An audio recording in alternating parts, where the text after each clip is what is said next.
The author of The Secret Apparatus, the Muslim Brotherhood's Industry of Death, Cynthia Farahat. Cynthia, thank you so much for joining us this morning. Thank you for having me. Appreciate you being on with us. These protests, we've seen them at major universities across the country. Again, young women chanting death to the dictator. Take us through what this means in a country like Iran.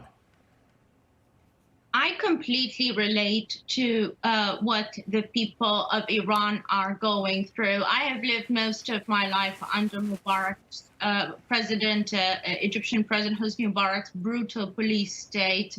At some point, people start to think it's either liberty or death. And it's not a coincidence that this is happening while there are talks between the United States of America and the Iranian regime regarding a nuclear deal. It's also not a coincidence that the Green movement, also massive protests, took place in 2015 when President Barack Obama's regime was engaging in the same exact nuclear talks with the mullahs in Iran. Right.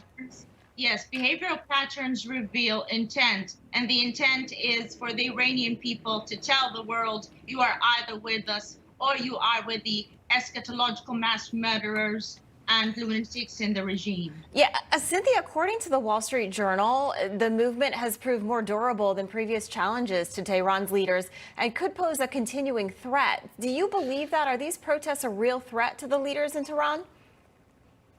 They will only be a real threat if they receive, if the protesters receive support from Western governments. So far, it hasn't been anything beyond empty rhetoric.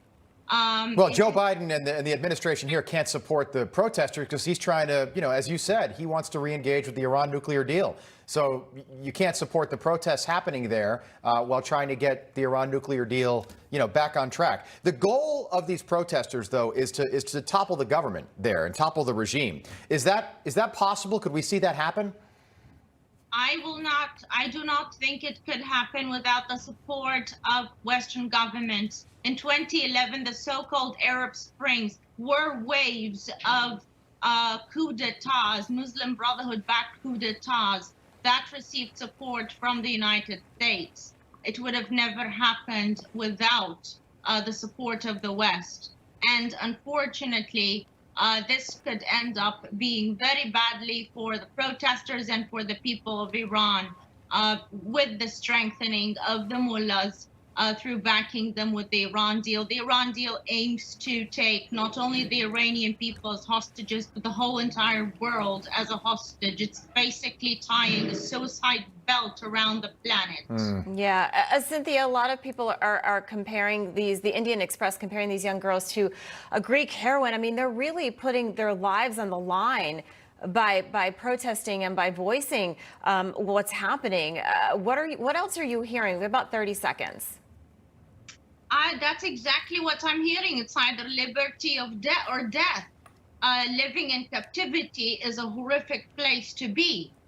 That's the choice the Iranian people are making right now.